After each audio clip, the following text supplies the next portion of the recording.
الحمد لله نحمده ونستعينه ونستغفره ونؤمن به ونتوكل عليه ونعوذ بالله من شرور أنفسنا ومن سيئات أعمالنا من يهده الله فلا مضل له ومن يضلله فلا هادي له ونشهد أن لا إله إلا الله وحده لا شريك له ونشهد أن سيدنا ونبينا ومولانا محمدا عبده ورسوله صلى الله عليه وسلم تسليما كثيرا كثيرا أما بعد فأعوذ بالله من الشيطان الرجيم بسم الله الرحمن الرحيم قل يا أيها الناس إني رسول الله إليكم جميعا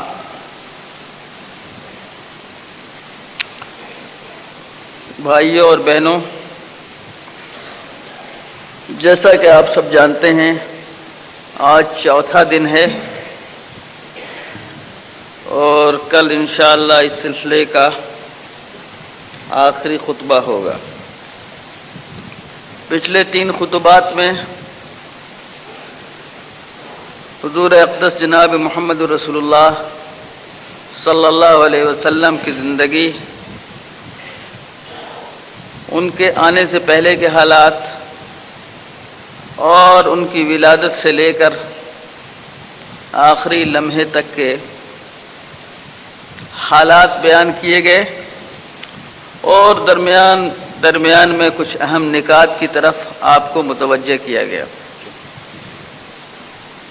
اب جبکہ ایک سرسری نظر پوری سیرت پر گزر چکی ہے تو مجھے یقین ہے کہ میں اور آپ جو ہم سب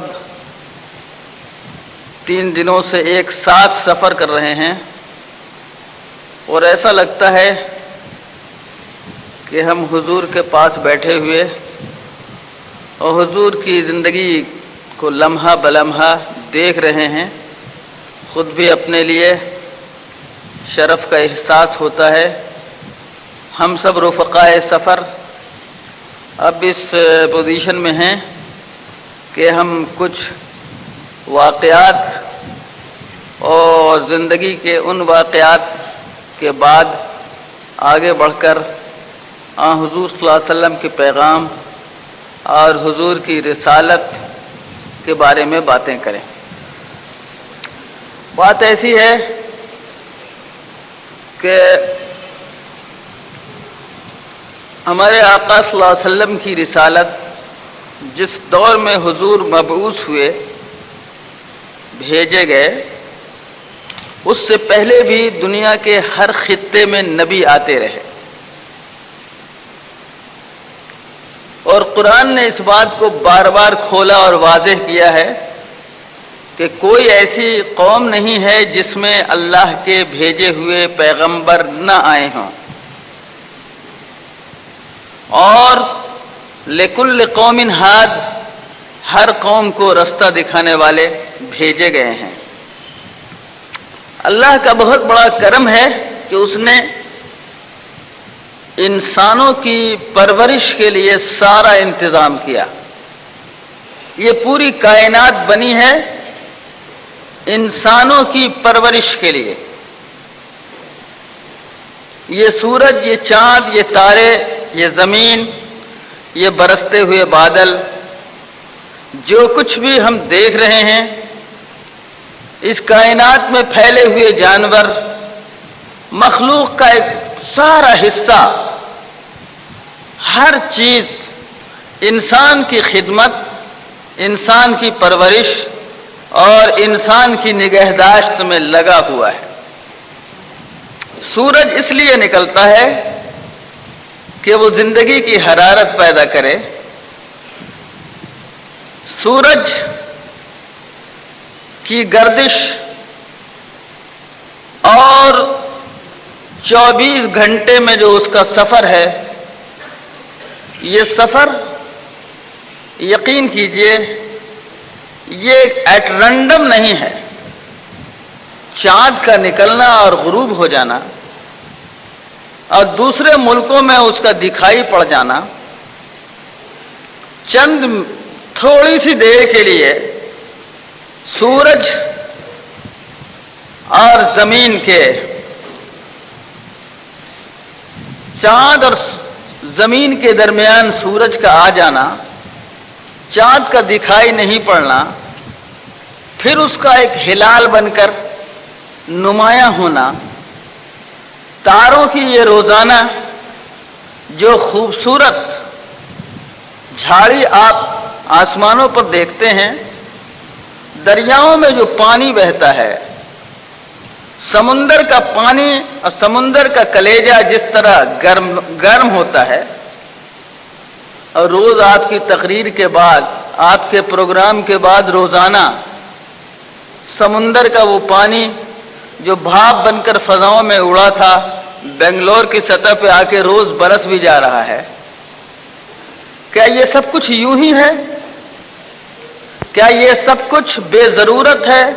माज़अल्लाह, क्या ये सब कुछ इत्तेफाकी है, या इन सब के पीछे किसी हकीम की हिकमत, किसी मुदब्बिर की तदबीर, किसी रहमान की रहमत, किसी रहीम की मेहरबानी और हमारी कमजोरियों पर रहम खाने वाले और हमारी फितरत और खिलकत को जानने वाले उस मालिक का करम है जो अब अलीम व खबीर और समी व बसीर है, और वो अपने इल्म व खबर से हमारी ज़रूरतों को जानता है और अपनी कुदरत और हुस्न तदबीर से इस पूरी कायनात की तख्लीक फरमाकर हमारी खिदमत, नौकरी और चाकरी में उसने मशगूल कर दिया है पूरी कायनात को कि अब रुबादो महो खुर्शीद व फलक दर कारंद तातु नाने बकफारी व बगफलत तखुरी।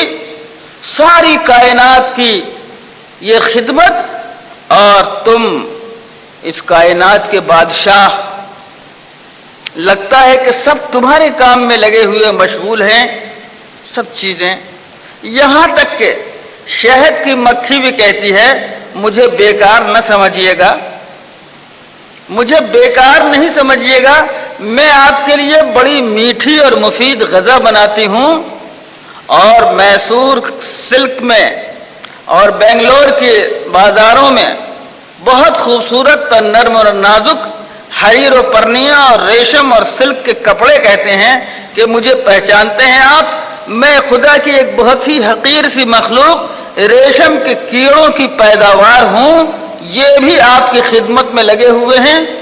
और सांप कीड़े वो पुकार के कहते हैं हजरत मुझे भी आप खाली मत समझिए, मैं तो क्लीनर हूं, मैं तो फिजा की ताबकारियों को पीकर जहर को अपने अंदर समोता हूं ताकि वो जहर आपको नुकसान न पहुंचा जाए।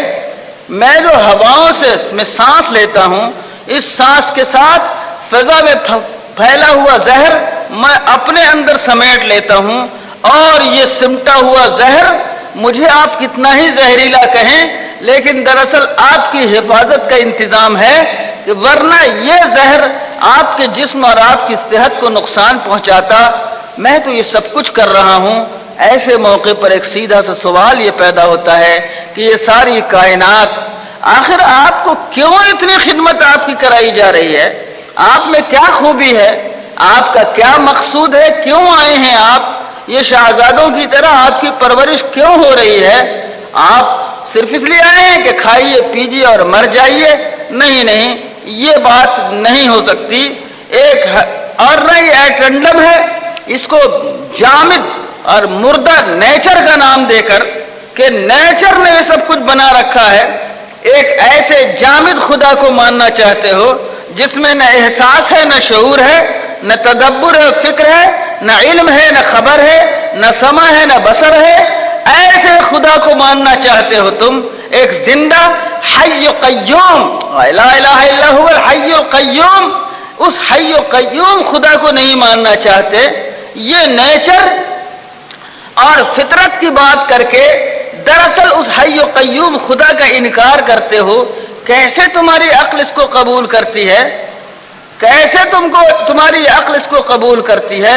इस कायनात का खालिक, मुदब्बिर, इस कायनात का इंतजाम करने वाला, उसने सब कुछ सोचा समझा बनाया है।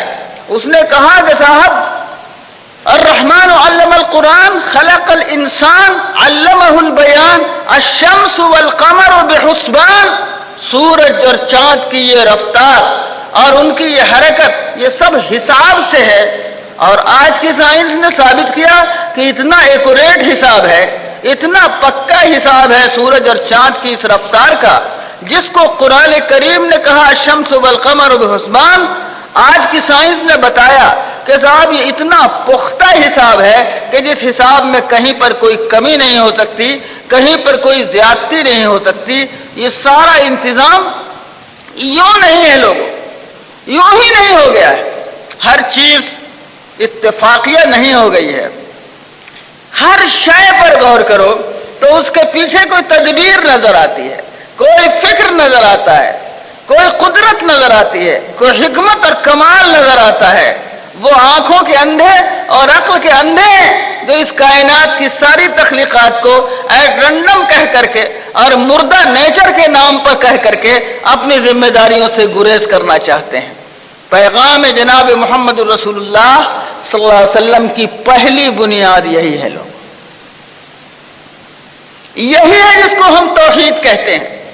ये लोगों, अफसोस है कि हमने कुरान को और अल्लाह की बताई हुई चीजों को हमने मंत्रों की तरह पढ़ना शुरू कर दिया है, उनकी हकीकतों तक हमारी रसाई नहीं होती।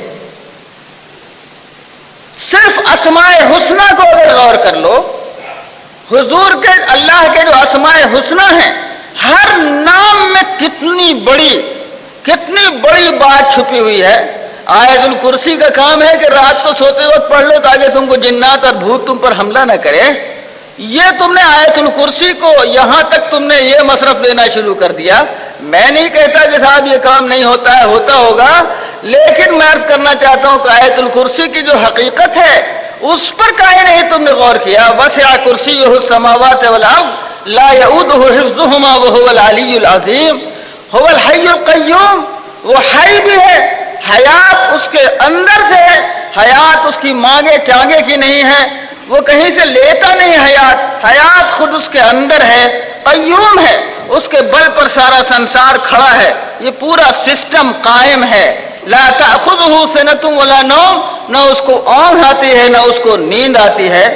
वो अली अजीम खुदा, उसका इक़्तिदार पूरी कायनात पर हावी है, कोई शय उससे बाहर नहीं जा सकती, उसका इल्म सबको छाया हुआ है, उसका इल्म हर चीज पर मुहित है, कोई चीज उसके इल्म से बाहर नहीं जा सकती। मेरे अजीजों, अगर आप कुरान का मुताला और खासकर अस्माए हुस्ना का मुताला और खासकर आयतों के आखिर में जो बात कही जाती है, अल्लाह की सिफतों का जिक्र किया जाता है, उनका आप गहराई से मुताला करें तो फिर आप उस लज्जत तक पहुंचेंगे जिस लज्जत को के बाद फिर कुरान के बगैर आपको कोई लुत्फ नहीं आएगा, कोई मजा नहीं आएगा। मेरे अजीज दोस्तों, जनाब रसूलुल्लाह सल्लल्लाहु अलैहि वसल्लम के पूरे पैगाम की असल और बुनियाद तौहीद इलाही है। अल्लाह की इन कुदरतों को बांटो मत, अल्लाह की इन सिफात से टुकड़े मत करो, कुछ लोगों को उनके साथ साझी और शरीक न बनाओ, हर उस चीज से बच के रहो जिसमें अल्लाह की कुदरत में, उसके कमाल में, उसकी जात में, उसकी सिफात में किसी और को शरीक करने का सवाल आए। अल्लाह की वहदानियत पर ईमान, यह है बुनियाद जनाब मोहम्मद रसूलुल्लाह सल्लल्लाहु अलैहि वसल्लम के पैगाम। क़ूलू ला इलाहा इल्लल्लाह तुफ्लिहू का मतलब यही है कि अल्लाह की वहदानियत पर ईमान लाओ, तुम फलाह पा जाओगे। ए मेरे अजीज दोस्तों, जो नबी पहले आते रहे उन नबियों ने भी यही बात कही है। अल्लाह के जो बंदे खुदा की तरफ से कायनात के किसी हिस्से में भेजे गए, सबने यही तन्हा एक पैगाम दिया है। अब आप एक बात पर गौर कर लीजिए। सैयदना मूसा अलैहिस्सलाम तशरीफ लाए और उनके बाद सैयदना ईसा अलैहिस्सलाम आए। यहूदियों ने मूसा को माना और ईसा का इनकार किया, और ईसा अलैहिस्सलाम तशरीफ लाए, उनके बाद हुजूर अक़दस जनाब मोहम्मद रसूलुल्लाह सल्लल्लाहु अलैहि वसल्लम। کیا ہوا؟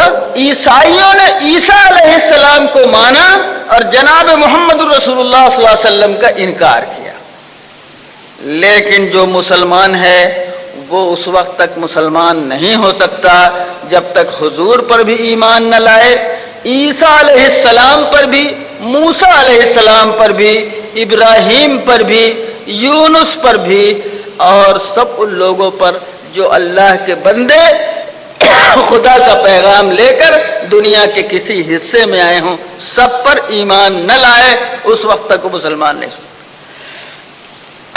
یہاں تک کہ ان کا نام جانے یا نہ جانے،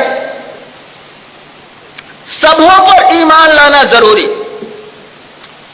بس اسلام کا جو بنیادی اپروچ ہے، اللہ کی وحدانیت پر ایمان، اور تمام وہ انبیاء اور پیغمبر جو کائنات کے کسی حصے میں اور کبھی اور کسی قوم کی طرف آئے ہوں، سب کو سمیٹ کر سب پر ایمان لانا۔ اللہ کی وحدت اور رسالت کی وحدت، یعنی ہر رسول دوسرے رسول کا پارٹ اور حصہ ہے، ہر رسول دوسرے رسول کا ٹکڑا ہے، حصہ ہے، دونوں سب کی بنیادیں ایک ہیں، سب کی دعوت کی بنیاد ایک ہے، سب کا پیغام ایک ہے، ایک مشترک وحدت ہے۔ وہ وحدت کائنات کے ہر حصے میں مختلف زمانوں میں آتی رہی ہے۔ اسلام یہ کہتا ہے کہ ہم لا نفرق بین احد من رسلہ، ہم اللہ کے رسولوں میں سے کسی کے درمیان کوئی تفریق نہیں کرتے۔ آپ توجہ سے ان باتوں کو ذہن میں رکھتے جائیے گا۔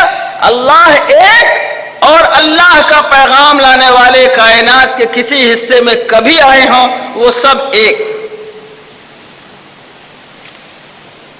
اور اگلی منزل یہ ہے کہ انسان بھی ایک۔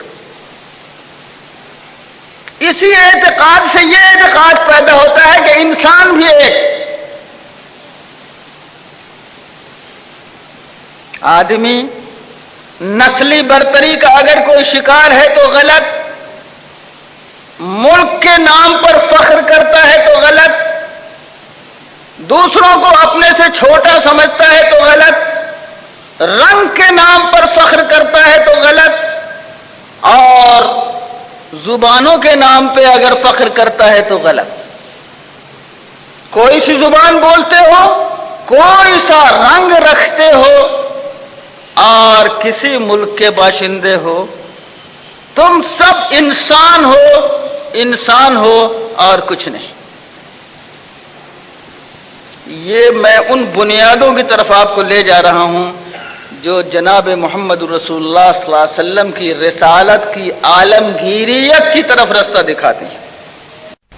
اگر فرق کیا جائے آدمی آدمی کے درمیان، قرآن نے کتنے صاف الفاظ میں بتا دیا کہ لوگوں، اختلاف السنتکم و الوانکم، تمہاری زبانوں کا فرق، یہ تمل اور یہ اڑیا اور یہ اردو اور یہ ہندی اور یہ فارسی، دنیا کی جون سی زبان، دنیا کا جون سا آدمی بولتا ہو، فکر نہ کرنا۔ اور رنگ چاہے جو ہو، ایرانیوں کی طرح مت کہنا کہ ہم تو گورے ہیں اور ہندوستانی اور حبشی کوے ہیں،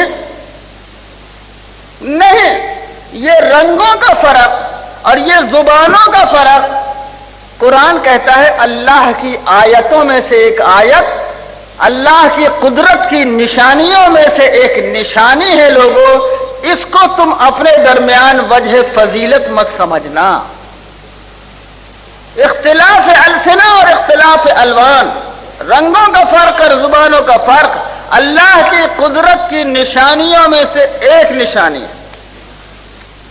تم انسانوں کے درمیان جنس کے فرق کی بنیاد پر فرق کرتے ہو۔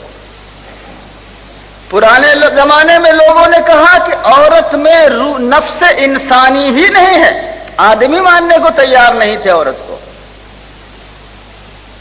اور پتہ نہیں کیا کیا تخیلات تھے۔ مرد نے اپنی فضیلت و برتری کے لیے عورتوں کو ایسے ذلت کے گڑھے میں ڈالا تھا کہ وہ سامان استعمال تو تھی، خود انسانی حیثیت سے ان کی کوئی عزت اور ان کا کوئی وقار نہیں تھا۔ قرآن نے کیا کہا؟ خطبے میں روز سنتے ہیں آپ جمعے کے یہ نکاح کے خطبے میں، یا ایھا الناس اتقوا ربکم الذی خلقکم من نفس واحدہ وخلق منها زوجها وبث منهما رجالا كثيرا ونساء۔ اے لوگو، اے انسانوں، اللہ تعالیٰ پکارتے ہیں یا انسانوں کو، اے انسانوں تم سب جان لینا، ڈرتے رہنا اپنے رب سے جس نے تم کو ایک نفس سے بنایا، انہی سے ان کا جوڑا بنایا اور انہی دونوں سے ملا کر مرد عورت پیدا کی۔ مرد کا روٹ بھی وہی ہے، عورت کا روٹ بھی وہی ہے، اور عورت جوڑا ہے، اور دونوں ایک دوسرے کے لیے ایسا حصہ ہیں کہ ایک کو دوسرے سے الگ نہیں کیا جا سکتا۔ سیدھے لفظوں میں عورت کوئی الگ شے انسانیت سے باہر کی نہیں ہے، بلکہ انسانوں کا ایک پارٹ، انسانوں کی ایک قسم، اور مرد عورت مل کر انسانیت کی تکمیل کرتے ہیں۔ اس طرح قرآن نے ان تمام فتنوں کو ختم کیا جو سیکس کی بنیاد پر عورتوں کو ذلیل کرنے یا ان کو انسانیت سے گرا دینے کے لیے پچھلی تمام قوموں میں رائج تھیں، چاہے وہ یونان کی قومیت ہو یا ہندوستان کی قومیت ہو یا عربوں کی قومیت ہو۔ اسی لیے سوتیلی ماں وراثت میں تقسیم ہوا کرتی تھی، جیسے باپ کے ترکے میں دولت ہے اسی طرح ان کی بیوی بھی وراثت میں تقسیم ہوا کرتی تھی۔ آپ آج تو یہ بات سمجھ میں نہیں آئے گی، لیکن آج سے 1400 سال پہلے دنیا پر جو افکار آدمیوں کے بنائے ہوئے مسلط تھے، ان کی روشنی میں قرآن کے اس انقلابی بیان کو پڑھیں کہ اے سارے کے سارے انسانوں، تم کسی نسل سے ہو اور تم چاہے مرد ہو یا عورت، تم سب ایک ماں باپ کی اولاد ہو، ایک جڑ سے نکلے ہو، اور ماں باپ بھی ایسے کہ باپ کا ٹکڑا اور اس کا پاٹ ان کا ایک جز کی حیثیت سے وہ ماں بھی تھی۔ دونوں کے وجود سے یہ پوری کائنات بنی ہے، بس انسانوں کے درمیان کوئی تفریق نہیں کی جا سکتی۔ اور یہ خاندان، یا ایھا الناس انا خلقناکم من ذکر و انثی، ہم نے تم کو ایک مرد و عورت سے پیدا کیا ہے، وَجَعَلْنَاكُمْ شُعُوبًا وَقَبَائِلَ، تم کو خاندان اور قبیلے بنائے ہیں۔ یہ خاندان اور قبیلے کیوں ہیں؟ لِتَعَارَفُوا، تاکہ تم ایک دوسرے کو پہچان سکو۔ آگے إِنَّ أَكْرَمَكُمْ عِندَ اللَّهِ أَتْقَاكُمْ، یہ خاندان اور برادریوں کا یہ بٹوارا انسانوں کی عزت و ذلت کا ترازو نہیں ہے۔ انسانوں کی ذلت و عزت کا ترازو تو تقویٰ ہے، کس میں کتنی کردار کی پختگی اور اللہ کا ڈر ہے۔ کوئی کسی نسل سے پیدا ہو، وہ مرد ہو یا عورت ہو، وہ سب عزت میں برابر ہیں، آدمی آدمی کے درمیان فرق نہیں کیا جا سکتا۔ اور یہ نسلی غرور تو سن لو لوگوں، جب قیامت کا دن آئے گا، فلا انصاب بینہم، اللہ اکبر، فلا انصاب بینہم، نسب اور رشتہ داریاں اس دن کام نہیں آئیں گی۔ قرآن نے صاف کر دیا کہ نسب اور رشتہ داریوں سے وہاں کوئی فائدہ نہیں پہنچنے والا ہے۔ فلا انصاب بینہم، اس دن تو عمل اور تقوی سے تم جانے جاؤ گے کہ کون ہو کون نہیں۔ بس ہر وہ چیز جو انسانوں کے درمیان تفریق کرتی، اس کو مٹا دیا، اور فرمایا جناب رسول اللہ صلی اللہ علیہ وسلم نے، ان اللہ اذهب عنکم عبیۃ الجاہلیۃ وفخرها بالآباء انما هو مؤمن تقی فاجر شقی، اللہ نے زمانے جاہلیت کے اس نسلی غرور کے بت کو توڑ دیا ہے، اور خود ہمارے آقا نے فرمایا وَإِنِّي لَأَدْفَنُ تَحْتَ قَدَمَيَّ هَذَا، میں اپنے دونوں پیروں تلے گاڑ کر جا رہا ہوں، اس دفن شدہ اس مورتی کو پھر باہر نکال کر پوجنے نہ لگنا، اور آدمی آدمی کے درمیان عزت کو بانٹنا مت اس بنیاد پر کہ کون کس نسل کا ہے، کس برادری کا ہے اور کس جنس اور صنف کا ہے، اس بنیاد پر آدمی آدمی کے درمیان کوئی تقسیم نہیں کی جا سکتی۔ اور یہ بھی کہا گیا لوگوں، وَلَقَدْ كَرَّمْنَا بَنِي آدم، قرآن کیا کہتا ہے लक़द कर्रमना बनी आदम, हमने आदम की औलाद को इज्जत दिया है, हमने उसको मुकर्रम बनाया है। मेरे लोगों, किसी नस्ल को नहीं कहा गया। यहूदी ये कहते थे कि हमारी नस्ल सबसे बरतर, हिंदुस्तान में लोग कहते थे कि आर्यवर्त की मुकद्दस धरती और आर्य नस्ल सबसे बुलंद व बरतर। जर्मनी को दिमाग में बहुत अरसे तक गुरूर रहा कि हमारी नस्ल सबसे बरतर, और आज भी दुनिया की बहुत सी कौमें चाहे जुबान से न कहें लेकिन उनके दिमाग और उनके बर्ताव से नस्ली बरतरी का एहसास होता है।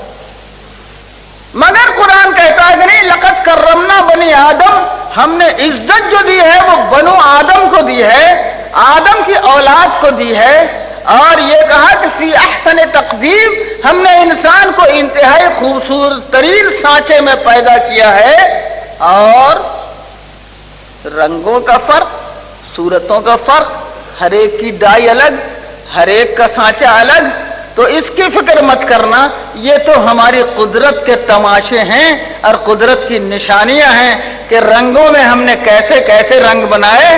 पक्का काला बनाया और सफेद ऐसा कि बेरौनक गोरा बनाया, और हमने गंधुमी रंग भी बनाया, और हमने जर्दी माइल रंग भी बनाया, और हमने सुर्खी रंग माइल रंग भी दिया।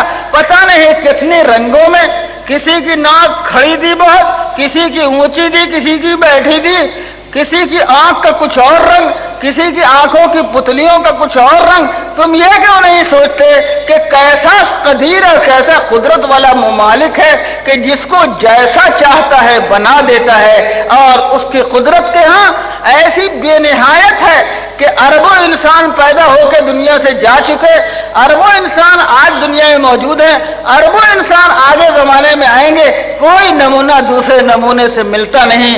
बदीउस समावात वल अर्द, वो मालिक तो बदी है। बदी के माना जानते हैं आप? बदी उसको कहते हैं जो बगैर किसी पहले से किसी नमूने के कोई चीज तैयार कर, बस वो बदी है मालिक। उसको किसी अलग से नमूने की, किसी आर्किटेक्ट की जरूरत नहीं, वो खुद आर्किटेक्ट है। और उसकी आर्किटेक्चरल साइंस ऐसी है कि उसको कोई हद व निहायत नहीं है उसके बनाए हुए नक्शे को। इस तरह इस पूरी कायनात इंसानी को की वहदत का पैगाम दिया, अल्लाह की वहदत, पैगाम रसालत की वहदत। इसलिए मोमिन, इसलिए हुजूर का उम्मती कभी भी अल्लाह को छोड़कर किसी और को शरीक नहीं कर सकता, और किसी नबी की नबूवत का इनकार नहीं कर सकता, और किसी इंसान को दूसरे इंसान से छोटा और बड़ा इंसानियत के सफ में नहीं कर सकता। ये है दरअसल बुनियाद, और इसकी जरूरत बहुत सख्त थी, इसलिए कि हुजूर का जो दौर है वो इल्म रोशनी का दौर है। दुनिया को छोटा हो जाना था, सिमट कर एक मोहल्ला बन जाना था। कभी एक गांव पड़ोस के दूसरे गांव को नहीं जाना,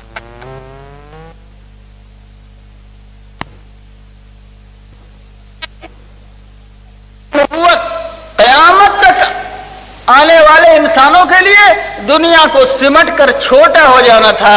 उसमें कोई ऐसा मजहब दुनिया की रहनुमाई के लायक नहीं हो सकता जो इंसानों को एक न माने, और जो सभी नबियों की रिसालत पर ईमान न लाए, और जो अल्लाह की वहदानियत पर यकीन न करे। इस अजीमुशान फैली हुई दुनिया को समेट कर एक महल्ले में मुंतकिल कर देने वाला पहला पैगाम हुजूर अक़दस जनाब मोहम्मद रसूलुल्लाह सल्लल्लाहु अलैहि वसल्लम। पूरी कायनात इंसानी एक छोटा सा मोहल्ला है। इसीलिए यहीं से एक चौथी बात निकलती है, क्या? कानून की वहदत, अल्लाह की वहदत, रसूलों के पैगाम की वहदत, और पूरी नस्ल इंसानी की वहदत। और चौथी चीज निकलती है कानून इलाही की वहदत। कानून इलाही हिंदुस्तान का अलग, अमेरिका का अलग, सऊदी अरब का अलग नहीं हो सकता। कानून इंसानी में तो फर्क ہو سکتا ہے، اس لیے کہ عقل انسانی الگ الگ بھٹک سکتی ہے، لیکن قانون الہی اپنے سارے بندوں کو ایک نظر سے دیکھتا ہے۔ دیکھنے والا خدا اپنے سبھی بندوں کے لیے یکساں قانون دیتا ہے اور قانون کی بنیادیں دیتا ہے۔ وہ یکساں قانون ساری انسانیت کو، دنیا کے سارے ممالک کو جوڑ کر ایک بناتا ہے۔ لوگوں، اس طرح اللہ کی وحدانیت کے ساتھ، رسول کی رسالت کے ساتھ اور انسانوں کی وحدت کے ساتھ قانون کی وحدت، اور پانچویں چیز اعمال کی وحدت۔ یہ جب میں قانون کی بات کرتا ہوں تو خود بخود اعمال کی بات آتی ہے۔ کسی بھی فرد یا امت کا عمل کسی قانون کے تابع ہو کر چلنا ہے۔ جب قانون ساری دنیا کے لیے ایک ہوگا تو قوموں کا عمل بھی ایک ہوگا۔ یہ نہیں ہو سکتا کہ امریکنز کی نماز الگ ہو اور ہندوستانیوں کی نماز الگ ہو۔ یہ نہیں ہو سکتا کہ امریکہ میں قاتل کو پھانسی نہ دی جائے اور ہندوستان میں قاتل کو پھانسی دی جائے۔ یہ نہیں ہو سکتا کہ ہندوستان میں ہی صدر جمہوریہ اور وزیر اعظم اگر قتل کرے تو وہ جناب قتل کی سزا سے بچ جائے، اور بازار اور سڑکوں پر چلنے والا ایک معمولی آدمی قتل کرے تو وہ جناب سزا میں جائے۔ یہ نہیں ہو سکتا۔ قانون کی وحدت پورے کے پورے انسانی معاشرے کو یکساں طور پر اپنے گرفت میں لیتی ہے۔ اسی لیے اسلامی قانون کی بنیاد ہے کہ یہاں کوئی پریویلیج نہیں ہے۔ وقت کا خلیفہ علی ابن ابی طالب، اس کو بھی قاضی شرح کے اجلاس میں جا کر اپنا مقدمہ ثابت کرنا ہے، اور جو ایویڈنس لا ہے اسلام کا، جو قانون شہادت ہے، اس قانون شہادت کے ذریعے اگر دوسروں کا کیس ثابت ہوگا یا رد ہوگا تو تمہارا بھی ہے علی مقدمہ اسی قانون شہادت سے گورن ہوگا۔ اور اگر تم نے اپنے بیٹے کی گواہی پیش کر دی ہے، اگر بیٹے کی گواہی زید عمر بکر کے مقدمے میں قابل قبول نہیں تو علی مرتضی کے مقدمے میں بھی قابل قبول نہیں۔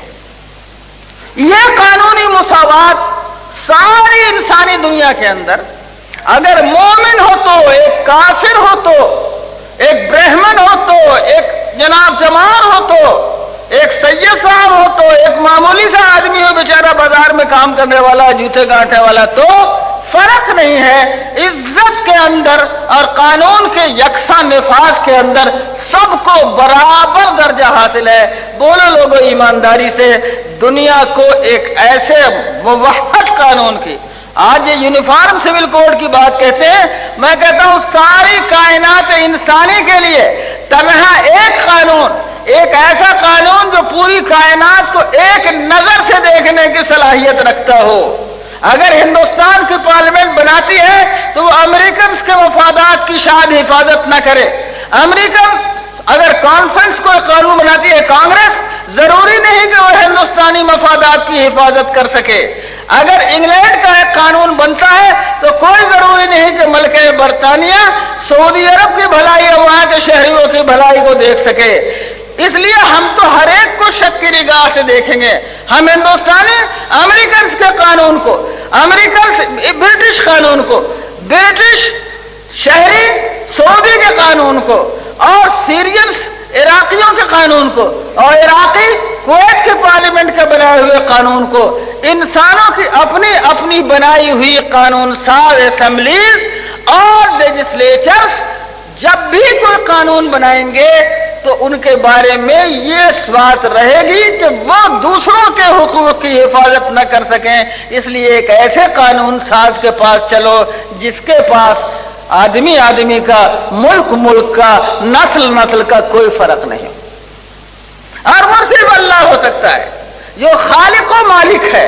اسی نے اپنے ہاتھوں سے امریکنز کو بنایا، اسی نے عربوں کو بنایا، اسی نے عجم کے لوگوں کو بنایا، اسی نے ہندوستان کے لوگوں کو بنایا۔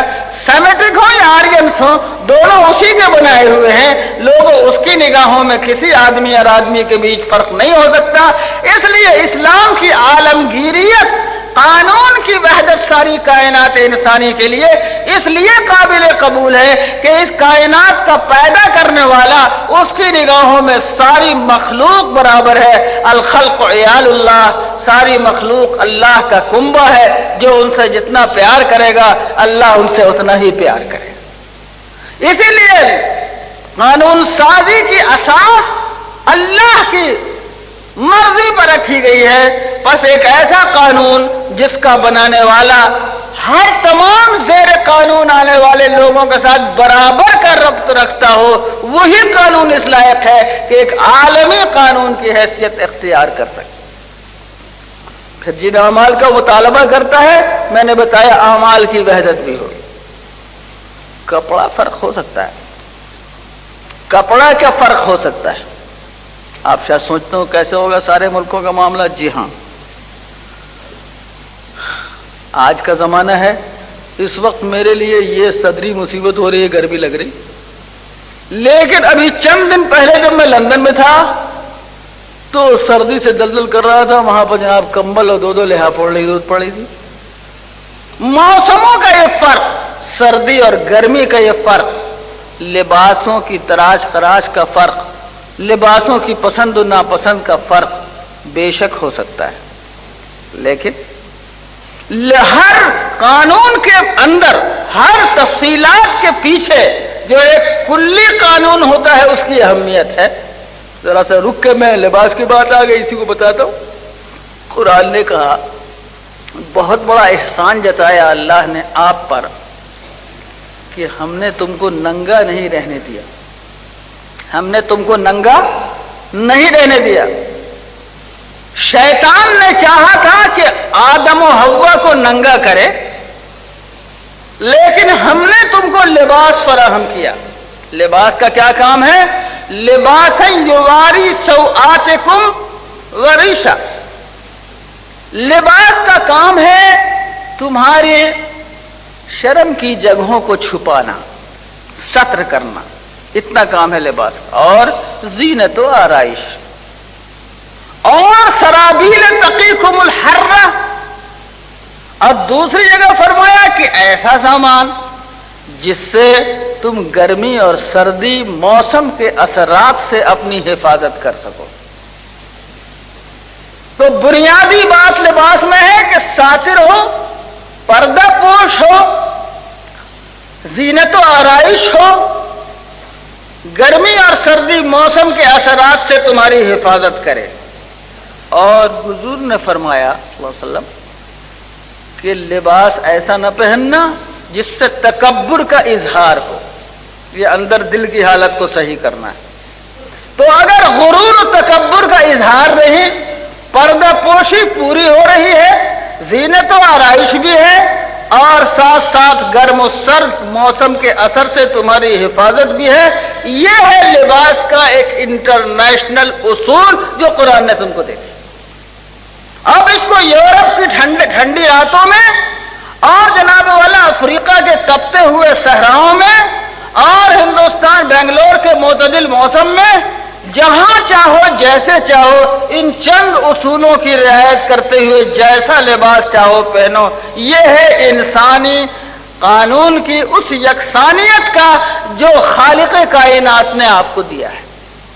میں نے ایک چھوٹی سی مثال آپ کو دی. اسی طرح تمام جو تفصیلات ہیں، یہ اس لیے بھی کہنا ضروری ہے کہ ہم نے قانون کے جو سادے سیدھے اوپر کے مظاہر ہیں ان کو اصلی روح قانون کی حیثیت دے دی ہے. اس طرح کے رسمیں مسلط ہم پر ہو گئی. اب اگر کوئی پینٹ پہن لے تو ہم اس کو مسلمان ماننے کو تیار نہیں ہوتے. یہ صورتحال جب آپ پورے کائنات کی انسانی دنیا کی بین الاقوامی صورتحال کو آپ سمجھیں گے تو وہاں پر آپ کو اسلام کی رہنمائی ملے گی. اصولوں کی پابندی ہر جگہ ہونی چاہیے. موسم اور زمانے اور وقت اور ملک کے حالات کے نتیجے میں جو فرق آئے گا وہ ظاہر کا فرق ہوگا، لیکن قرآنی اصولوں کی بنیادی حقیقتیں ہر جگہ موجود ہوں. اسی لیے قانون اسلامی کی ایک ایسی زبردست بین الاقوامی تعبیر جو پوری کائنات انسانی کو جوڑنے والی ہو، शरीयत के मकासद से हम आहंग हो सकती है, और वो ताबीर जो वक्त और जमाने की गर्द को झाड़े बगैर और वक्त और जमाने और मुल्क और जोग्राफियाई हदबंदियों के गुबार के तहत मुकामी हालात और उर्फ आदात को पूरी बैनुल अक़वामी दुनिया पर मुसल्लत कर देने की कोशिश, मैं समझता हूं कि इस्लाम के कानून की सही तर्जमानी नहीं हो सकती। मैं इत्तेहाद का कायल हूं, लेकिन बुनियादी तौर पर यह बात जरूर समझना चाहता हूं कि जो कानून की असल बुनियादें हैं वो वहदत इंसानी की हैं, वहदत इलाही की हैं, वहदत रिसालत की है। उसूल कुल्लियात पूरी कायनात के लिए एक कानून वज़ा करने की सलाहियत रखते हैं। तफसीलात और मज़ाहिर का फर्क ये महज जाहिर का फर्क है, रूह शरीयत का फर्क और हकीकत अहकाम शरीयत का फर्क नहीं है। मैंने महज एक मिसाल देकर इस बात को समझाया। बस लोगों, ये जो चंद बुनियादें हैं, इनसे आप ये समझ सकते हैं कि हुजूर सल्लल्लाहु अलैहि वसल्लम की रिसालत का दायरा अरबों तक महदूद नहीं है। कुरान की जो आयत मैंने अभी आपके सामने पढ़ी वो क्या कहती है? कुल या अय्युहन्नास, ए रसूल पुकार दीजिए सारी इंसानी आबादी को, इन्नी रसूलुल्लाह इलैकुम, मैं तुम सबके पास अल्लाह का रसूल होकर आया। थोड़ा सा कोई अरबी जानने वाला कोई तखसीस करने की कोशिश करे कि शायद इंसानों से मुराद अरब के इंसान हो, मक्के के इंसान हो। कुरान ने हमेशा ताकीद के बाद अल्फाज हमेशा तखसीस के इम्कानात को ख़त्म करने के लिए आते हैं। मुझे माफ़ करेंगे, आज का मौजू थोड़ा सा मुश्किल तो ज़रूर होगा, लेकिन मैं कोशिश करूंगा बातों को समझाने की। कुरान आगे कहता है जमीआ, मैं सबके सब इंसानों को पुकार के कह रहा हूं कि मैं तुम सब के लिए बिला तफरीक अल्लाह का रसूल हूं।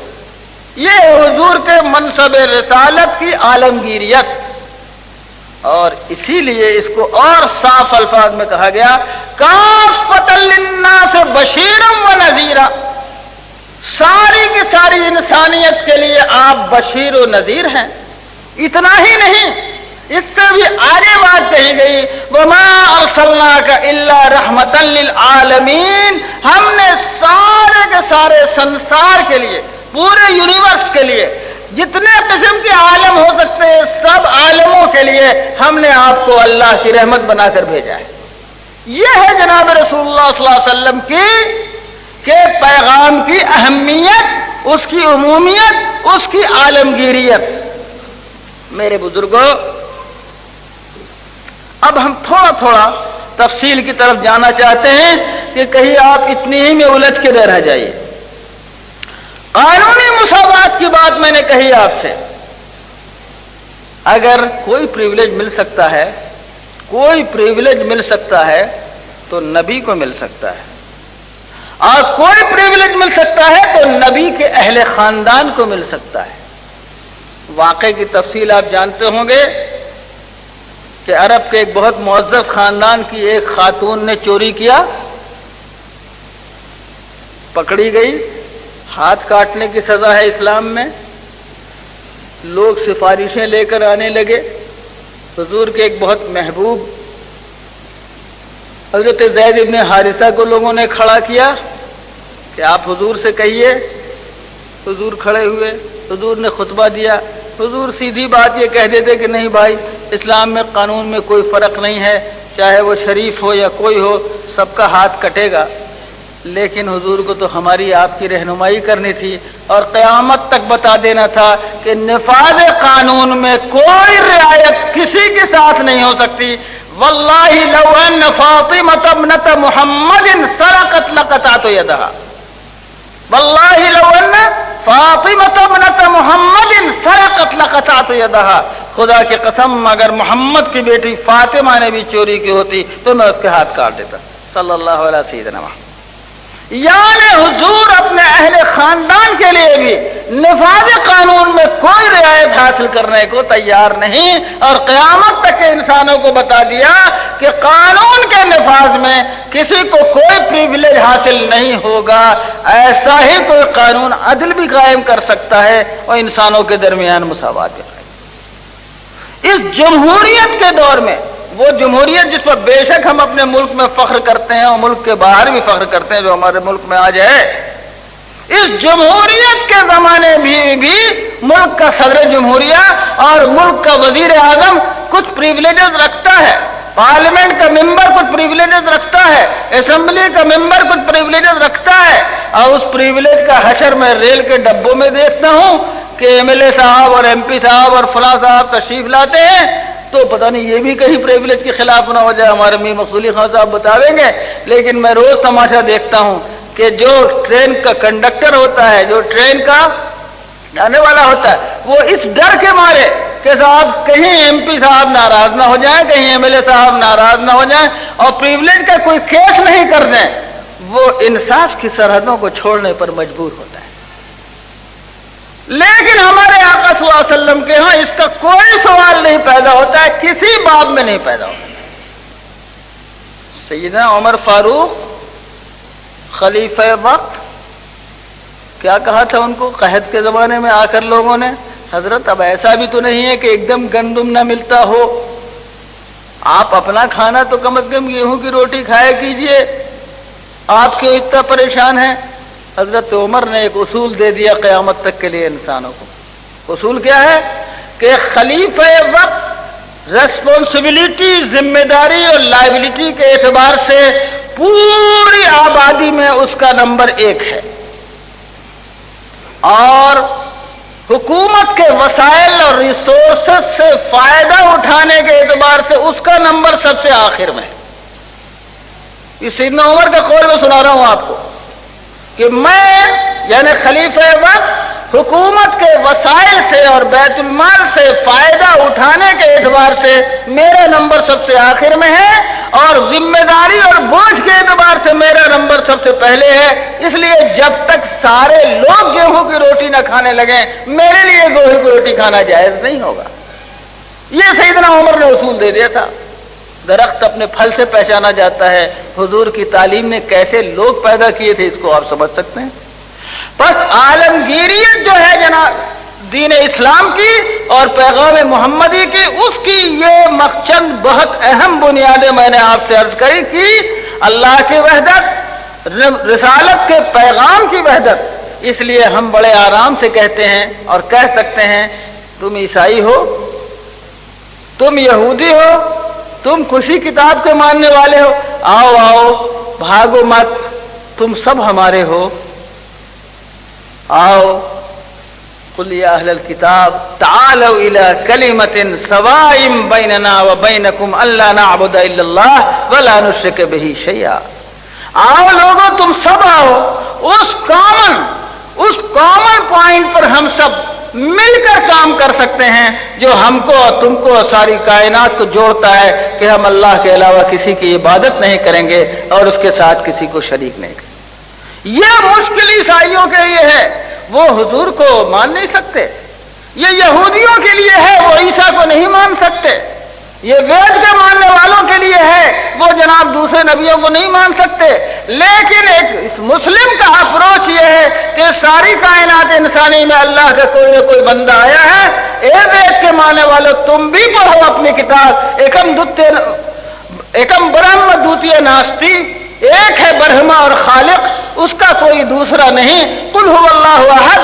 تم بھی آؤ اسی بنیادی پوائنٹ پہ آ کے تم بھی متفق۔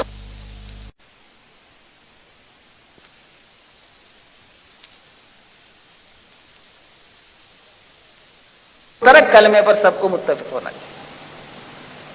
میرے عزیز دوستو، اب آگے تھوڑا سا بڑھیے، تھوڑی سی محنت تو ہوگی، آپ کو پریشانی ہوگی۔ ظاہر ہے آج کا موضوع کل اور پرسوں اور ترسوں کے موضوع کی طرح نہیں ہے، لیکن میں سمجھتا ہوں کہ بات میں کوشش کروں گا اور اللہ ضرور فائدہ پہنچائے گا۔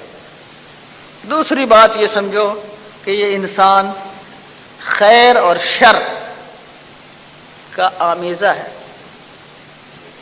दो चीजें गूंथ कर अगर आप एक कर दें, गूंथ लें आटे के साथ कोई और चीज, शहद को, जहर को, किसी चीज को मिला दें तो एक मिक्सचर बनता है लोगों, एक आमेजा बनता है। इंसान में खैर भी है, इंसान में शर भी है। और मैं क्यों कहूं खैर और शर? मैं कहता हूं कि इंसान में अल्लाह ने 10 किस्म की कुव्वतें रखी है। उन कुव्वतों का सही इस्तेमाल खैर बन जाता है, गलत इस्तेमाल शर बन जाता है। इंसान में गजब है, गुस्सा है। ये गुस्सा कभी जरूरी होता है। जब तुम अल्लाह की नाफरमानी होती हुई देखोगे, जब अल्लाह की वहदत का इनकार देखोगे, जब खुदा के अहकाम को टूटता हुआ देखोगे, जब हुजूर अक़दस सल्लल्लाहु अलैहि वसल्लम की सुन्नतों को पैरों से कुचलता हुआ लोगों को देखोगे, अंदर से गुस्सा आएगा और गुस्सा आना चाहिए। और कभी यही गुस्सा जुल्म की बुनियाद बन जाता है। मेरी इज्जत पर क्यों हमला हुआ? आपको मालूम है जबला इब्न अहम काबे का तवाफ कर रहा है, अपने इलाके का बादशाह है। उसे पता नहीं था कि इस्लाम ने क्या इनकलाब पर पैदा कर दिया इंसानों के दरमियान। उसकी लंबी चादर उसके पीछे पीछे घिसट रही है। पीछे से एक देहाती बधू वो भी तवाफ कर रहा है। ऐन दौरान तवाफ उसका पैर पड़ गया इनकी चादर पे। इनकी इज्जत नफ्स जाग उठी। अल्लाह के हुजूर में भी अगर वो इतना सोचता कि मुझे गुस्सा आया है, अल्लाह को मुझ पर गुस्सा आ सकता है, मैं उससे माफी की उम्मीद रखूंगा, तो क्यों ना मैं इसकी गलती पर भी माफी का बर्ताव करूं। ये मुड़े और इन्होंने एक तमाचा उस बधू के चेहरे पे मार दिया साहब। अब मामला आता है सैयदना उमर फारूक के सामने। एक तमाचा कोई बहुत बड़ी बात नहीं थी। और एक बादशाह है वक्त, गस्सान का बादशाह, उसकी ममलकत ऐसी नाजुक पोजीशन पर थी जोग्राफियाई तौर पर कि वो इस्लामी सल्तनत को बहुत बड़ा नुकसान पहुंचा सकता था।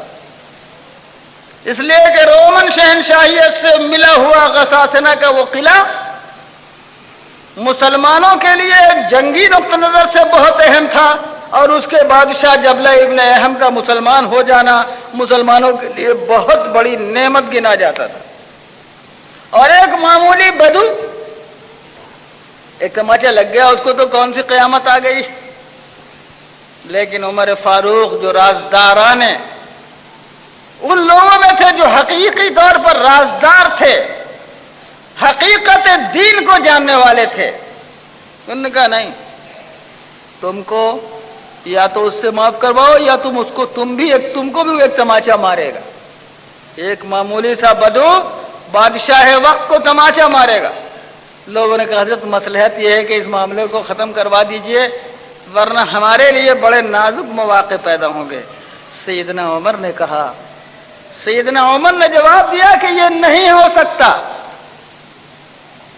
इस्लाम को गलबा देना अल्लाह का काम है। हमने अगर एक जर्रा बराबर इसमें सुलह की और कंप्रोमाइज किया कि एक बदू का केस है, एक बादशाह उसको एक तमाचा मार कर चल जाए, तो फिर क़यामत तक इस्लाम के कानून और उसूल की हिफाजत नहीं हो सकती। ये उसूल दिया था आप कुरान ने हमको। ये उसूल दिया सैयदना उमर फारूक ने हुजूर सल्लल्लाहु अलैहि वसल्लम की तालीमात और कुरान की तालीमात की रोशनी। बहरहाल मैं कह रहा था कि इंसान में गजब है, इंसान में रहम और मेहरबानी भी है। आप बड़े रहमदिल हैं, बड़े मेहरबान हैं जी, और उस रहम और मेहरबानी में आप एक कातिल पर मेहरबानी फरमा रहे हैं, एक पेशेवर कातिल पर। माफ कर दो, आदमी है, आदमी को कत्ल करेंगे हम। इसीलिए आज यूरोप क्या कहता है कि साहब कातिलों को फांसी की सजा हरगिज मत देना और बदकारों को रज्म की सजा मत देना। कुरान ने कहा ला ताखुज़कुम बिहिमा राफा। अरे इन लोगों के मामले में रहम और राफत नहीं, शफकत नहीं। یہ رحم نہیں ہے، یہ انسانیت پر ظلم ہے۔ اس لیے کہ ایک قاتل جب ایک آدمی کو قتل کرتا ہے فَكَأَنَّمَا قَتَلَ النَّاسَ جَمِيعًا، گویا اس نے ساری انسانیت کو قتل کر دیا۔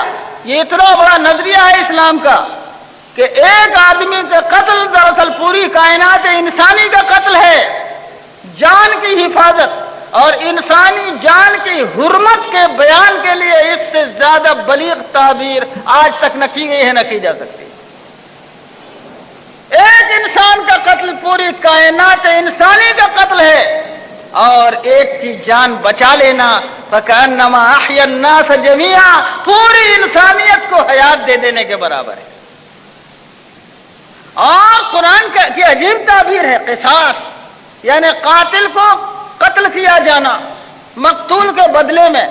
قرآن کہتا ہے کہ یہ جو قتل کرایا جا رہا ہے لَكُمْ فِي الْقِصَاصِ حَيَاتٌ یا اولی الالباب، قصاص کے اس قانون میں حقیقتاً زندگی اور حیات ہے۔ عام آدمی سمجھے نہ سمجھے، اولی الالباب، اے عقل مندو تم تو سمجھو کہ کتنی بڑی حیات و زندگی ہے اس کے اندر۔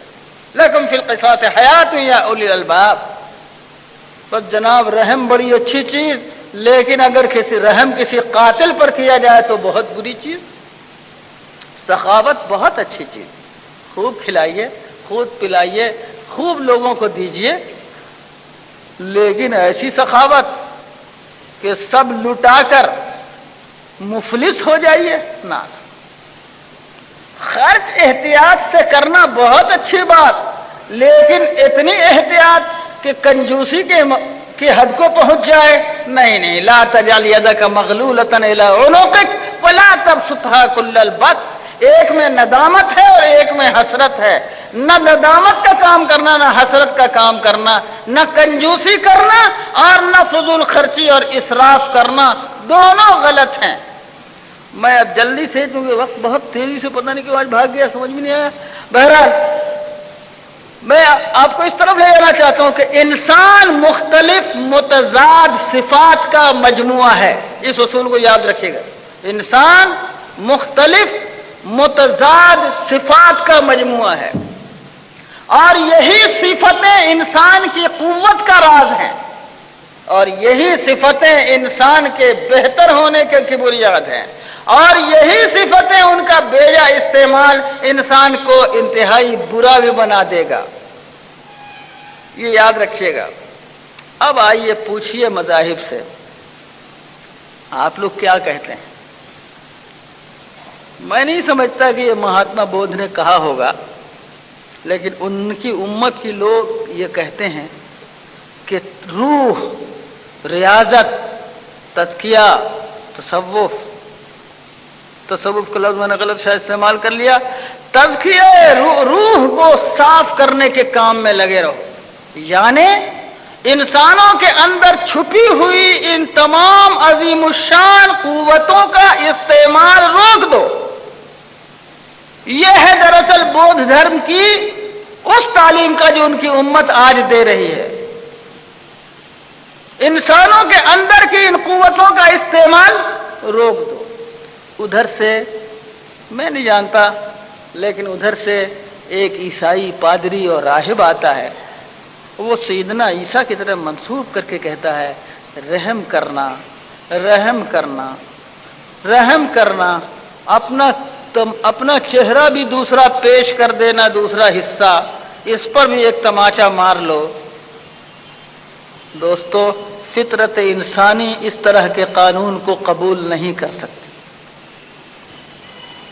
تیسری طرف وہ لوگ آتے ہیں جو بے مہار ان قوتوں کو استعمال کرنا چاہتے ہیں اور ان پر کوئی بھی پابندی قبول کرنے کو تیار نہیں ہے۔ لوگوں، اللہ کی دی ہوئی ان فطری قوتوں کا استعمال روک دینا، یہ غیر فطری، کسی ایک قوت، ایک صفت کو تمام صفات پہ غالب کر دینا، یہ غیر فطری، اللہ کی دی ہوئی ان قوتوں کا بیجا استعمال غیر فطری، راستہ درمیان میں ہے، اور وہی راستہ ہے جس کو لے کر حضور اقدس جناب رسول اللہ صلی اللہ علیہ وسلم تشریف لائے۔ हर कुव्वत और हर फिक्री कुव्वत का इस्तेमाल होगा, लेकिन हुदूद में होगा। ला तज़लिमून वला तुज़लमून। मुमकिन है कल मैं बात आपको कवायद पर आऊंगा तो अर्ज करूंगा, मगर ला तज़लिमून वला तुज़लमून, न तुमको जुल्म करने की इजाजत है, न तुम पर किसी को जुल्म करने की इजाजत है। इन कुव्वतों का बेजा इस्तेमाल नहीं होना चाहिए और न इन कुव्वतों को मुअत्तल करके छोड़ देना चाहिए। दुनिया के जुमला मज़ाहिब में जो मजहब वसत, जो मजहब मोतदिल, जो दरमियानी राह इंसान के अंदर छुपी हुई कुव्वतों के सही इस्तेमाल और गलत इस्तेमाल से रोकने और सही इस्तेमाल की तरफ माइल करने का है, यही खैर और शर का टकराव है जो इंसानों के अंदर आता है। और मजहब का सबसे बड़ा बुनियादी काम यह है कि खैर और शर के इस टकराव में खैर को गालिब करे और शर को रोके। दोस्तों, इस बेइतदाली का नतीजा क्या हुआ वो भी सुनो। बेइतदाली का नतीजा यह हुआ कि हमारे ईसाई भाइयों ने कहा कि गुनाह तो आदम ने किया था, इसलिए सारी कायनात इंसानी, उनकी सारी औलाद गुनहगार है और सबको गुनहगार मान के पैदाइशी तौर पर, चाहे कुछ को पता भी हो या नहीं बेचारे को, हर पैदा होने वाले इंसान को गुनहगार मान लिया गया। यह भी एक जुल्म था। लेकिन मुसीबत आई कि आखिर इस गुनहगारों की बस्ती में नेकोकार है कौन?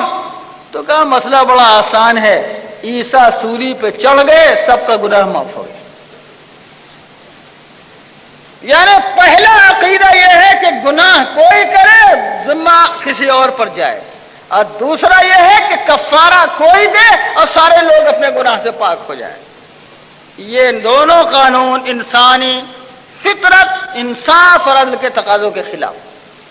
कुरान ने क्या कहा? अल्लाह तज़िर वाज़िरतुम विज़्र उख़रा, अल्लाह तज़िर वाज़िरतुम विज़्र उख़रा। एक गुनहगार के गुनाह की जिम्मेदारी दूसरे शख्स पर नहीं डाली जा सकती। और कुरान ने क्या कहा? मन यअमल मिस्काल ज़र्रतिन खैरन यरह व मन यअमल मिस्काल ज़र्रतिन शर्रन यरह। जिसने एक जर्रे के बराबर खैर किया उसका बदला उसको मिलेगा, और जिसने एक जर्रे के बराबर बुराई की उसका बदला उसको चखना पड़ेगा।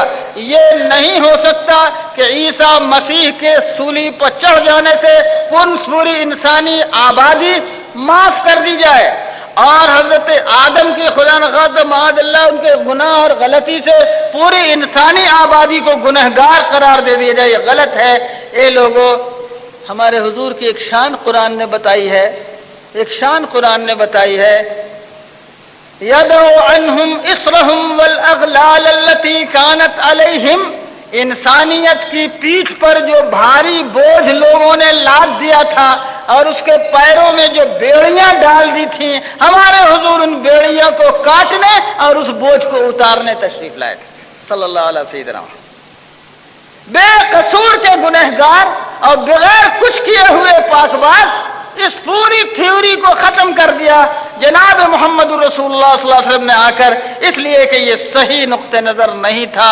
ये पादरियों और राहिबों का वो गढ़ा हुआ कानून था, यक्तबूनल किताब बिअयदीहिम सुम्मा यक़ूलून हाज़ा मिन इंदिल्लाह। अपने हाथों से किताब लिखकर कहते हैं कि ये अल्लाह की किताब है। ये है जनाब वाला फर्क। बस ये नहीं हो सकता कि इंसानों को इस तरह। इसका तीसरा नतीजा क्या है कि हर इंसान अपने अमल का जवाबदेह है। इंसानियत का इर्तिका, आदमियत की तरक्की, इंसान की कुव्वतों के सही इस्तेमाल के लिए ये तसव्वुर हयात कि हर आदमी अपने अमल का जवाबदेह है। जवाबदेही का ये एहसास इंसानियत की अजमत का रास्ता खोलता है। लोग रास्ता खोलता। इसीलिए जब यूरोप और मगरिब ने देखा कि ईसाइयत, चलो बात आगे कहें, वो जनाब वाला इस तरह ये मुमकिन नहीं है, न उसमें ये चल सकता है कि साहब जो जी माए करते चले जाओ, नहीं, न ये हो सकता है कि सारी कुव्वतों को मुअत्तल करके रख दो। सारी कुव्वतों का सही इस्तेमाल ये कुरान ने आपको बताया है, ये जनाब रसूलुल्लाह सल्लल्लाहु अलैहि वसल्लम की तालीमात की रूह है। अब थोड़ी सी बात कह लेने दीजिए, अब मैं दूसरी तरफ आना चाहता हूं। मगरिब ने, यूरोप ने अपने तहजीब और तमद्दुन की जो बुनियाद रखी है वो, और जो इस्लाम ने और जनाब रसूलुल्लाह सल्लल्लाहु अलैहि वसल्लम ने बुनियाद रखी है, वो दोनों में कोई फर्क है कि नहीं?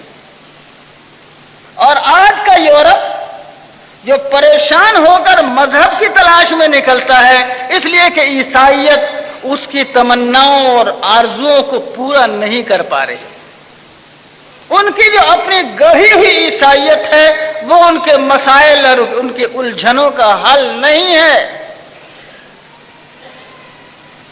जब एक तरफ उधर से भागता है तो कहां कभी वेदांत में, कभी पंडितों के साथ, कभी तर्क दुनिया में, और कभी तर्क दुनिया के नाम पर हर तरह के तायुश में, और कुछ नहीं हुआ तो जामे इंसानियत उतार कर जानवरों की तरह हिप्पी बनकर नेपाल के जंगलों में हीरोइन और भांग और चरस की तलाश में घूमता है। ये सूरत हाल है। आज मगरिब का नौजवान, उसको कोई रास्ता नहीं मिल रहा है, वो अंधों की तरह अंधेरे में वो टामा टुइयां मार रहा है, इधर हाथ इधर हाथ। कहां है सच्चाई? कहां है वो हक जो इंसानियत की नजात का जरिया है? कहां है वो सच्चाई? और इस तलाश और तजस्सुस में ही कभी वो इस्लाम से आ टकराता है तो उसकी समझ में आता है कि हमारी नजात का रास्ता तो दामाने जनाब मोहम्मद रसूलुल्लाह सल्लल्लाहु अलैहि वसल्लम। और ये परेशानी यूरोप और अमेरिका के थिंकर्स को है कि कहीं ये ठीक है, ये मुनशियात इस्तेमाल करे, ये हीरोइन खाए, ये हमारे लिए प्रॉब्लम नहीं है। ये जनाब वाले संतों के साथ जाकर, सन्यासियों के साथ जाकर सन्यास ले ले, ये प्रॉब्लम नहीं है। लेकिन अगर ये दामाने जनाब मोहम्मद रसूलुल्लाह सल्लल्लाहु अलैहि वसल्लम में चला गया और इसने अपने उन अंदरूनी फितरी खुदा की दी हुई कुव्वतों का जायज और सही इस्तेमाल किया, तो वो तमाम धांधलियां जो कानून के नाम पर और तहजीब और तमद्दुन के नाम पर की जा रही हैं, उनके लिए कोई गुंजाइश बरकरार नहीं रहेगी, न उनकी बात बाकी रहेगी। ये परेशानी है जो इस्लाम के साथ लोगों को बदगुमान करने की कोशिशों में की जा रही है। अब मैं बहुत आपको मुख्तसर तरीके पर कोशिश करता हूं एक बात समझाने की। इस्लाम जो तमद्दुन आपको देता है और मगरिब जो तमद्दुन देता है, मैं हरगिज ये नहीं कहता कि मगरिब में सब खराबी खराबी है, ये भी दिमाग में रखिएगा। मैं लाखों उन खूबियों को अपनी आंखों से देखता हूं जो हम में और आप में बाकी नहीं रही हैं, और मुझे लगता है कि ये इनके पास कहां से ये चीज आ गई जो दरअसल दरबार मोहम्मदी का तोहफा है।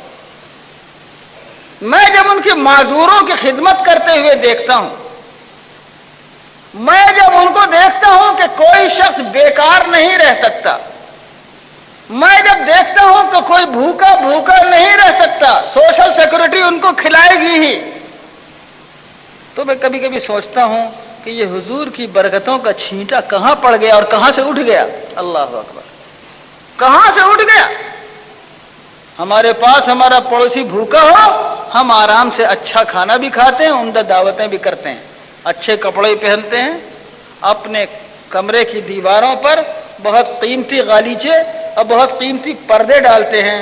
लेकिन हमारे पड़ोस की बूढ़ी औरत रात की सर्दी में ठंडक में ठिठुर के मर जाती है, मगर हमारा अंदर से दिल नहीं चौंकता। ये मोमिन का दिल कैसे हो सकता है?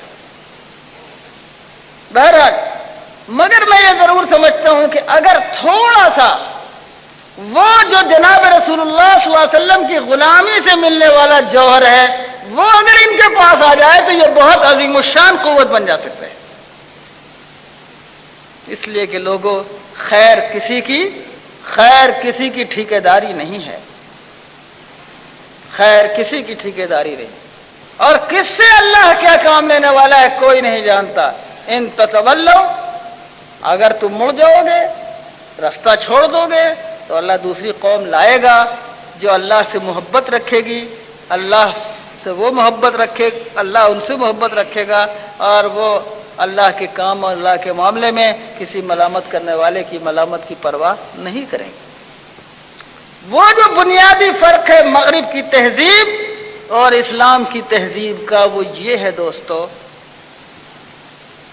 कि मगरिब सारी कायनात को सिर्फ एक खाने में रखता है, और वो खाना है पेट का। मैं बहुत सोची समझी पढ़ी और मुताला की हुई बात आपसे कहता हूं। यूरोप का जो सबसे बड़ा मसला है, उनके नजदीक इंसान की एक ही तारीफ की जा सकती है कि ये पेट रखने वाली एक मखलूक है। खाना, पैसा कहां से आए, दौलत कहां से आए, रुपया कैसे इकट्ठा कर लें, डॉलर का खजाना कैसे जमा कर लें, सोने और चांदी किस तरह इकट्ठा करें, उनके यहां इंसान एक कमाने वाला जानवर है।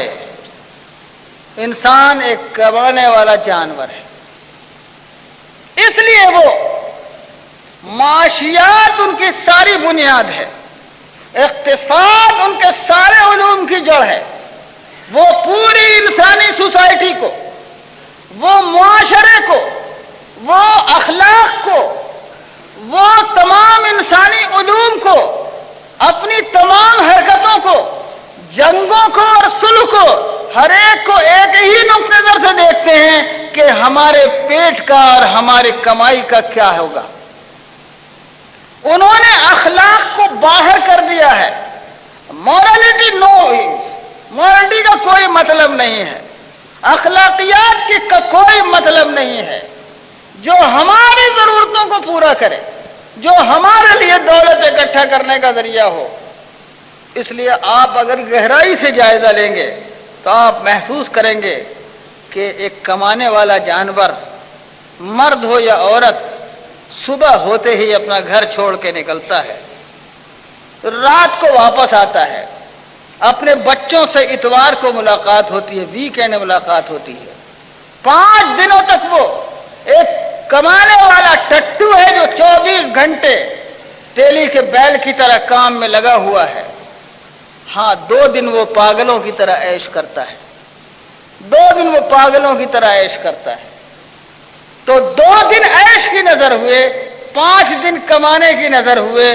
उसके नजदीक अखलाक क्या है, रूहानियत क्या है, अंदर का इंसान का असली कमाल क्या है, ये उसके नजदीक कोई हैसियत नहीं रखता। वजह उसकी बिल्कुल साफ है, अक्ल मुजर्रद के वो कायल नहीं है, अक्ल मादी के कायल है। वो उनकी जो रैशनलिज्म है वो मेटलिस्टिक है, मादियत को छाई हुई अक्ल उनकी अक्ल है। वो अक्ल मुजर्रद को नहीं मानते।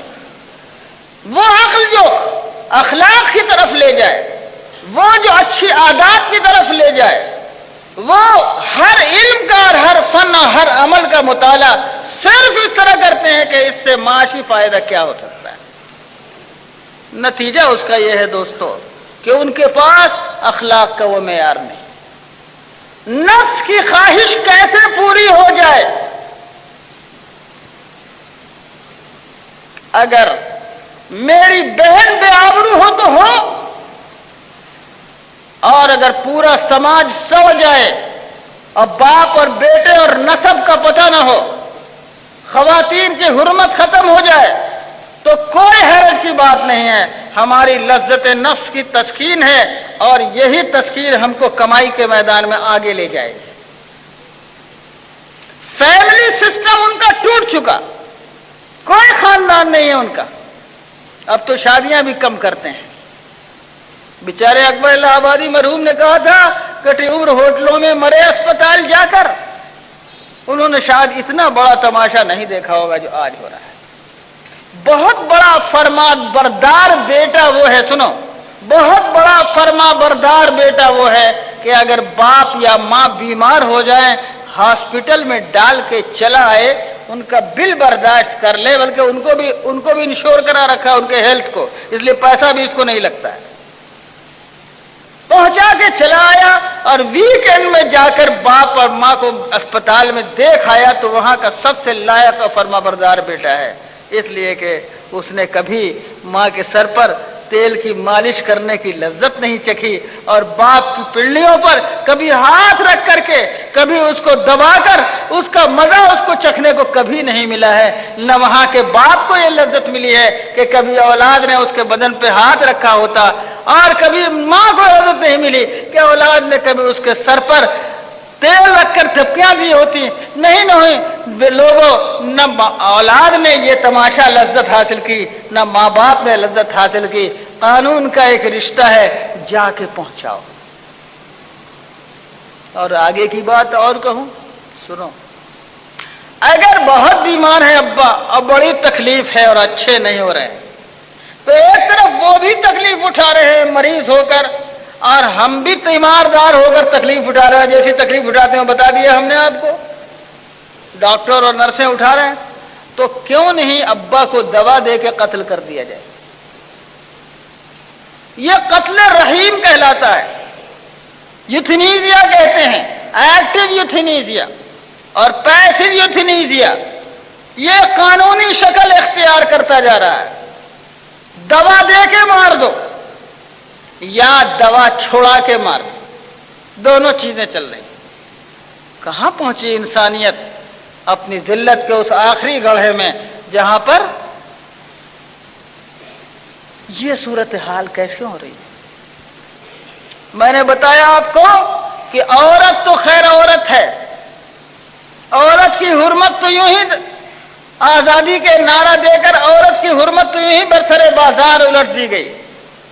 इससे आगे की बात यह दोस्तों मुझे कहते हुए शर्म आती है, लेकिन होमोसेक्स को, हम जिनसी को कानूनी जवाब देने की यह तहरीक है। और चंद लोगों ने जब इसके खिलाफ तहरीक चलाई तो जनाब इस पूरी कौम ने आकर उसको इतनी बड़ी सजा दी कि वो हमेशा के लिए भूल गया कि होमोसेक्स की मुखालफत करे। इंसान जिल्लत के उस आखिरी गड्ढे में गिर गया है। सुम्मा रददनाहु अस्फल साफिलीन, वो जो अहसन तक़वीम में पैदा किया गया था, रददनाहु अस्फल साफिलीन, वो इतने नीचे और पस्ती में जा चुका है जिसका कोई इलाज नहीं। ऐसे मौके पर चलो हुजूर अक़दस जनाब रसूलुल्लाह सल्लल्लाहु अलैहि वसल्लम के दरबार, उनसे कहो या रसूल अल्लाह रास्ता बताइए। आपने तो कहा है कि इन्नी रसूलुल्लाह इलैकुम जमीआ, आप सबके लिए अल्लाह के रसूल बन के आए हैं, तो हमारे लिए भी तो रास्ता दीजिए। उनसे जाकर के पूछो लोगों, तो वो क्या कहेंगे तुमको। उनका छोटा सा अप्रोच समझ लो। ओहो, थोड़ी देर की इजाजत है आप लोगों की। क्या कहता है कुरान? कुरान कहता है लोगों कि मिनहुम मन यकूल रब्बना आतिना फिद दुनिया। एक ऐसी मखलूक है, कुछ ऐसे लोग हैं जो ये कहते हैं कि हमें दुनिया में दीजिए, हमें दुनिया में दीजिए। वमा लहू फिल आखिरत मिन खलाक, और उसका आखिरत में कोई हिस्सा नहीं है। ठीक, ये तो हुआ उस कौम का जो सिर्फ यहां चाहती है कमाना और कुछ नहीं चाहती है। अल्लाह कहते हैं मा लहू फिल आखिरत मिन खलाक, आखिरत में उसका कोई हिस्सा नहीं। मगर कुछ और लोग भी हैं, मिनहुम यकूल रब्बना आतिना फिद दुनिया हसना व फिल आखिरत हसना वक़िना अज़ाबन्नार। ए रब हमारे दुनिया में भी दीजिए, आखिरत में भी दीजिए, और जहन्नम के अज़ाब से हिफाजत भी फरमा दीजिए। यहाँ के नुकसान से भी बचाइए, यहाँ की नेमतों से भी माला माल कीजिए, वहां की नेमतें भी दीजिए और वहां के अज़ाब से भी हिफाजत फरमाइए। ऐसे लोगों के बारे में اللہ تعالیٰ فرماتے ہیں، قرآن کہتا ہے کہ صاحب ایسے لوگوں کو حصہ ان کا ملے گا، ان کے کاموں کا لگے گا۔ بس بنیادی فرق یہ ہے کہ کیا میٹرلسٹک ریشنلزم اور وہ عقلیت جو سراسر مادے کے گرد گھومتی ہے وہ انسان کی نجات کا ذریعہ ہے، یا آخرت پر اعتقاد اور یہی دنیا سب کچھ نہیں ہے، اس سے آگے بڑھ کر مرنے کے بعد آنے والی دنیا کی فلاح، دونوں کو ساتھ لے کر چلنے والوں کے لیے فلاح ہے۔ وہ رہبانیت اور سنیاسی پن جو اس کائنات کے تقاضوں کو چھوڑ کر غیر فطری طور پر سب کچھ چھوڑ کر ایک کنارے روح کا نام لے کر غیر فطری عمل کرتے ہیں، وَرَهْبَانِيَةً ابْتَدَعُوهَا مَا كَتَبْنَاهَا عَلَيْهِمْ فَمَا رَعَوْهَا حَقَّ رِعَایَتِهَا، وہ رہبانیت و سنیاسی پن جو تم کو اس کائنات سے دور لے جاتا ہے، یہاں کے تقاضوں کو چھوڑ دیتا ہے۔ اللہ تعالیٰ کہتے ہیں یہ اپنے جی سے گڑھ کے انہوں نے اپنے اوپر مسلط کیا ہے اور کرنے کو کر لیا، اس کے حق کو پورا نہ کر سکے۔ یہ بھی حل نہیں مسئلے کا۔ اور مادیت بہتا، خالص مادیت کہ کائنات میں کوئی اور تصور حیات ہی باقی نہ رہے اور اس آخرت مرنے کے بعد کا کوئی تصور باقی نہیں رہے، وہ بھی تمہارے نجات نہیں ہے۔ پس اللہ کی وحدانیت، رسالت کے تمام پیغاموں کی کائنات بھر میں پھیلی ہوئی اس سچائی کی وحدت، انسانیت کی وحدت، عمل کی وحدت، قانون کی وحدت کے اساس پر، آخرت پر یقین کے ساتھ چلنے والا انسان اس دنیا کے مسائل کو حل کر سکتا ہے۔ یہ ہے پیغام حضور اقدس جناب محمد رسول اللہ صلی اللہ علیہ وسلم کا۔ اللہ ہم کو اور آپ کو حق اور خیر کی توفیق عطا فرمائے۔ اللهم صل على سيدنا ومولانا محمد وعلى آله وصحبه وبارك وسلم كما تحب وترضى عدد ما تحب وترضى. ربنا أرنا الحق حقا وارزقنا اتباعه، أرنا الحق حقا وارزقنا اتباعه، وأرنا الباطل باطلا وارزقنا اجتنابه. ربنا إننا آمنا بك برسولك فاكتبنا مع الشاهدين. اللهم إنا نؤمن بك وبرسلك وبكتبك وبالقدر خيره وشره وبالبعث بعد الموت. ربنا ألق في قلوبنا، ربنا حبب إلينا الإيمان وزينه في قلوبنا وكره إلينا الكفر والفسوق والعصيان. ربنا آتنا في الدنيا حسنة وفي الآخرة حسنة وقنا عذاب النار وأدخلنا الجنة مع الأبرار برحمتك يا عزيز يا غفار. ربنا تقبل منا إنك أنت السميع العليم. وصلى الله تعالى على خير خلقه محمد وآله وصحبه أجمعين. وآخر دعوانا. کل کچھ باتیں باقی انشاءاللہ کل کہہ دوں گا، آج سوچا تھا مگر بات آج نکل گئی دوسرا.